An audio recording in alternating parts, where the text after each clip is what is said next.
Hello दोस्तों, नमस्कार। संविधान सभा के अन्य महत्वपूर्ण कार्य क्या है? तो संविधान सभा का मुख्य कार्य क्या था? संविधान का निर्माण करना। लेकिन संविधान निर्माण के साथ साथ उसके अनेक कार्य भी थे। जैसे सबसे पहले उसने क्या काम किया?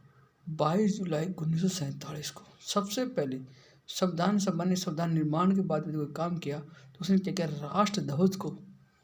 राष्ट्र ध्वज के रूप में तिरंगे को मान्यता दी। हमारा जो तिरंगा, उसको मान्यता 22 जुलाई 1947 को दी। 22 जुलाई 1947 को, यानी हमारा देश आज़ाद होने से पहले ही 22 जुलाई 1947 को ही राष्ट्रध्वज के रूप में इसको मान्यता दी थी।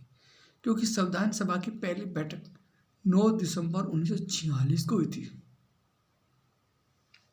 देश आज़ाद होने से पहले ही संविधान सभा बना दी गई थी और संविधान सभा की पहली बैठक 9 दिसंबर 1946 को हो गई थी और तब से ही संविधान निर्माण कार्य कर रहे थे। 22 जुलाई 1947 को संविधान सभा ने संविधान निर्माण के अलावा यानी सबसे पहले राष्ट्रध्वज के रूप में तिरंगे को मान्यता दी। इसके बाद में मई 1949 में जब भारत को राष्ट्रमंडल की सदस्यता को स्वीकृति दी। संविधान सभा ने उस समय भारत में चुनाव नहीं हुए थे 49 में, तो उस समय राष्ट्रमंडल के जो सदस्य देशों में भारत को मान्यता दी थी, वो मान्यता संविधान सभा ने दी। यानी संविधान सभा की स्वीकृति के बाद में भारत को राष्ट्रमंडल की मान्यता दी गई। फिर 49 हो गया, फिर 50। 24 जनवरी 1950 को संविधान सभा की अंतिम बैठक होती है और इस संविधान सभा की अंतिम बैठक में ये संसद के रूप में काम करती थी। संविधान सभा ही जब ये संसद के रूप में काम करती थी तो क्या क्या काम? राष्ट्रगान को मान्यता दी इन्होंने 24 जनवरी 1950 को। राष्ट्रगीत को भी 24 जनवरी 1950 को मान्यता दी। इसके अलावा भारत का पहला राष्ट्रपति डॉक्टर राजेंद्र प्रसाद को बनाया, इस संविधान सभा ने बनाया। वैसे राष्ट्रपति चुनाव में संसद के दोनों सदन, लोकसभा और राज्यसभा तथा सभी राज्यों की विधानसभाएं भाग ली थी, लेकिन उस समय भारत में आम चुनाव नहीं हुए थे, इसलिए संसद के दोनों सदन नहीं थे, ना वो विधानसभाएं थी। इसीलिए उस समय जो संविधान सभा थी, वो संविधान सभा संसद के रूप में काम कर रही थी और उन्होंने 24 जनवरी 1950 को भारत के पहले राष्ट्रपति का निर्वाचन किया।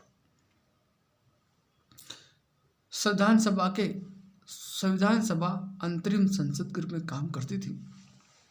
क्यों करती थी? क्योंकि संविधान सभा ने भारत की आज़ादी से लेकर के प्रथम संसद के चुनाव 1952 अंतरिम संसद रूप में कार्य किए। जब देश आज़ाद हुआ था, आज़ाद होने से पहले तो देश में अंग्रेजों का शासन था, तो वो उनके अनुसार देश में शासन व्यवस्था चलती थी, कानून चलता था। लेकिन जैसे देश आज़ाद हो गया 15 अगस्त 1947 को, तब से लेकर के जब लोकसभा आम चुनाव हुए थे 1952 में, तो आज़ादी से लेकर के प्रथम आम चुनाव 1952 तक देश में संसद के रूप में इस संविधान सभा ने कार्य किया। संविधान सभा की पहली बैठक 9 दिसंबर 1946 को होती है संविधान सभा की, और संविधान सभा की अंतिम बैठक 24 जनवरी 1950 को होती है। और इस 24 जनवरी 1950 को राष्ट्रगान को, राष्ट्रगीत को तथा राष्ट्रपति के चुनाव तीनों एक ही दिन होते हैं। जबकि इस संविधान सभा की जब संसद के रूप में काम करती थी, संसद के रूप में इसकी पहली बैठक 17 नवंबर 1947 को हुई थी। संसद के रूप में इस संविधान सभा की संसद के रूप में यानी संविधान सभा के संसद के रूप में पहली बैठक 17 नवंबर 1947 को तथा अंतिम बैठक भी 17 अप्रैल 1952 को, जब लोकसभा चुनाव उससे पहले तक 17 अप्रैल 1952 तक और पहली 17 नवंबर 1947 तक, यानी दोनों बैठक 17 तारीख को होती है, लेकिन महीना अलग है, नवंबर 47, अप्रैल 52 तक। इस संविधान सभा के अंतरिम संसद का अध्यक्ष गणेश वासुदेव महावलंकर था, जो कि पहला लोकसभा अध्यक्ष बनता ही। संविधान में प्रथम संविधान संशोधन 1951 में इसे अंतरिम संसद ने किया था।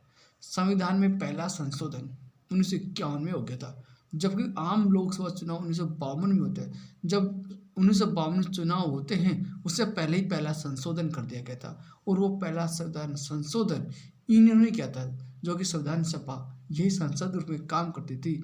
तो पूरा जो जो आज संसद काम करती थी वो पूरा काम कर रही थी उस समय। तो इन्होंने पहला संविधान संशोधन किसने, संविधान सभा ने किया था। इस संविधान सभा ने पहला संविधान संशोधन किया था जब इस संसद में काम करती थी। और संविधान सभा संसद की पहली बैठक हुई थी 17 नवंबर 1947 को, जबकि इसकी अंतिम बैठक 17 अप्रैल 1952 को होती है। थैंक यू दोस्तों, यदि जानकारी आपको अच्छी लगी तो हमारे चैनल को सब्सक्राइब कीजिए।